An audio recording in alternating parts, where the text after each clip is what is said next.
একজন ব্যক্তি যদি রাষ্ট্রপতির মতো জায়গায় প্রার্থী হতে হয় বা তাকে সিলেক্ট করতে হয়, তাহলে তো এরকম একজন সজ্জন গ্রহণযোগ্য যোগ্যতম ব্যক্তিকেই বেছে নেওয়া উচিত, যিনি সকল মহলের কাছে গ্রহণযোগ্য হবেন।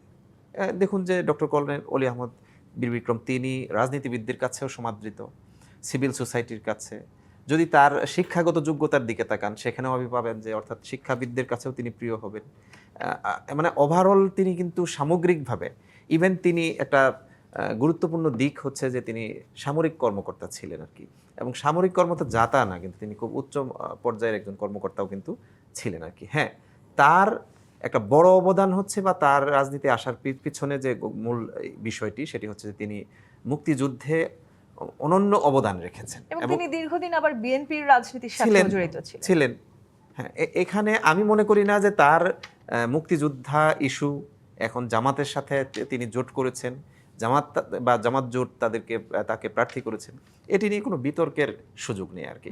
আমার কাছে মনে হয় কি যে একজন গ্রহণযোগ্য ব্যক্তিকে জামাত বা জামাত জোট বাছাই করতে পেরেছে, প্রস্তাব দিতে পেরেছে। সোয়ান ইয়েলো এয়ারফ্লো মশারি, মশারোধে 100তে 100, সোয়ান গ্রুপের একটি পণ্য।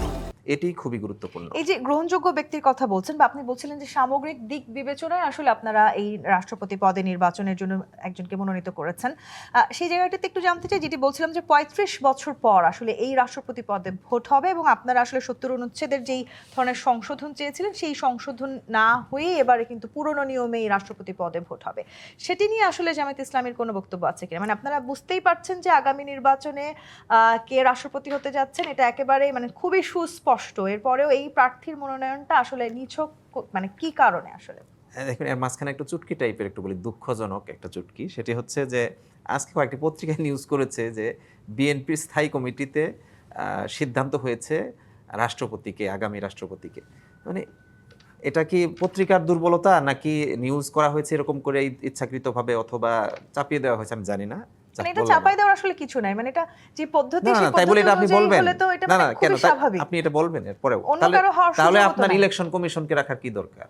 তাহলে আপনি এত তফসিল কেন, ডেট কেন, 20 তারিখে ভোট হবে, যে ফলাফলটা সবাই বুঝতেই পারছেন, তাই বলে আপনি এভাবে বলবেন যে বিএনপির স্থায়ী কমিটিতে সিদ্ধান্ত হয়ে গেছে রাষ্ট্রপতি অমুক, প্রার্থিতা সিদ্ধান্ত হয়ে গেছে, প্রার্থিতা মনোনয়ন হয়েছে, তো এটা তো একটা সৌজন্যতা বোধের খাতিরেও তো আপনাকে মেনে নিতে হবে আর কি।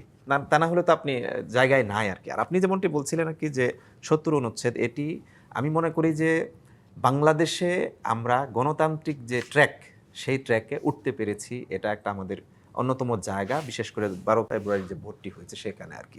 তো সেই ভোটের মাধ্যমে আমরা গণতান্ত্রিক ধারাকে সুসংহত করতে চাচ্ছি, এবং বিশেষ করে এখানে গণভোট বা জুলাই সনদের মাধ্যমে আমরা সেটিকে মজবুত প্রাতিষ্ঠানিক রূপ দিতে চাচ্ছি আর কি। সেই জায়গায় আসলে কিন্তু অবশ্যই সজ্জন গ্রহণযোগ্য ব্যক্তিকে আমরা বাছাই করতে পারতাম আর কি।